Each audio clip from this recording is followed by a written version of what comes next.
School ছাত্রীকে ধর্ষণ করে খুন, অপরাধীকে মৃত্যুদণ্ডের সাজা দিল শিলিগুড়ি আদালত। মাটিগড়ায় স্কুল ছাত্রীকে ধর্ষণ ও খুনের ঘটনায় অপরাধীকে মৃত্যুদণ্ডের সাজা দিল শিলিগুড়ি আদালত।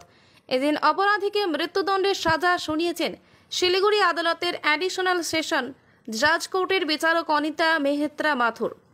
এদিন শিলিগুড়ি আদালত চত্বরে ভিড় জমিয়েছিলেন প্রচুর সাধারণ মানুষ। মৃত্যুদণ্ডের সাজা ঘোষণা হওয়ার পরে আদালত চত্বরে উল্লাসে মেতে ওঠেন তারা। কান্নায় ভেঙে পড়েন নাবালিকার মা। সাজা ঘোষণার পর তিনি বলেন, আমার মেয়ে বিচার পেল। 2023 সালের 21শে আগস্ট মাটিগাড়ায় জঙ্গলের ভিতরে একটি পরিত্যক্ত ঘরে একাদশ শ্রেণীর এক ছাত্রীকে ফুসলিয়ে নিয়ে গিয়ে ধর্ষণ করেছিল মোহাম্মদ আব্বাস নামে এক ব্যক্তি। ধর্ষণের সময় নির্মম শারীরিক অত্যাচারে যে মৃত্যু হয় ওই নাবালিকার। এরপর পরিচয় গোপন করতেই ইট দিয়ে থেতলে দেওয়া হয় নির্যাতিতার মুখ। ঘটনায় তোলপাড় পড়ে যায় সর্বত্র। যাবতীয় সাক্ষ্য প্রমাণ খতিয়ে দেখে মোহাম্মদ আব্বাসকে দোষী সাব্যস্ত করে আদালত। শনিবার আব্বাসকে মৃত্যুদণ্ডের সাজা শোনায় আদালত।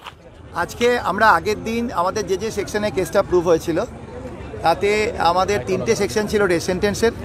আমরা আগের দিন ইলাবোরেট আমি হিয়ারিং করেছি এবং লার্নেড কোর্টকে বোঝানোর চেষ্টা করেছি যে এটা rarest of the rare case এবং এটাতে ফাঁসি হওয়া উচিত।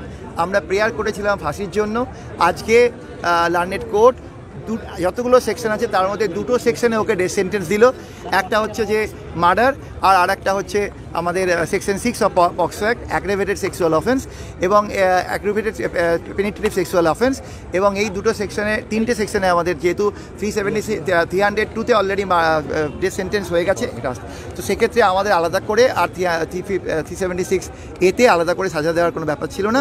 302 এবং অফ ইন্ডিয়ান পেনাল কোড এবং সেকশন 6 অফ পক্সো অ্যাক্টে ওর ডেথ সেন্টেন্স অ্যাওয়ার্ড হলো। অ্যান্ড ভিকটিমের বাড়ির লোককে 10 লক্ষ টাকা কম্পেনসেশন দেওয়া হলো। এটা স্কিম কম্পেনসেশনের স্কিমে উনি প্রপোজ করলেন। এবারে district legal service authority competent অথরিটির উপর দেখবে, বিচার করবে, তারপর তারা টাকাটা ইনভেস্ট করবে। सर हिंदी में थोड़ा बोल दीजिए, हिंदी में आपने बोला ही नहीं है आज।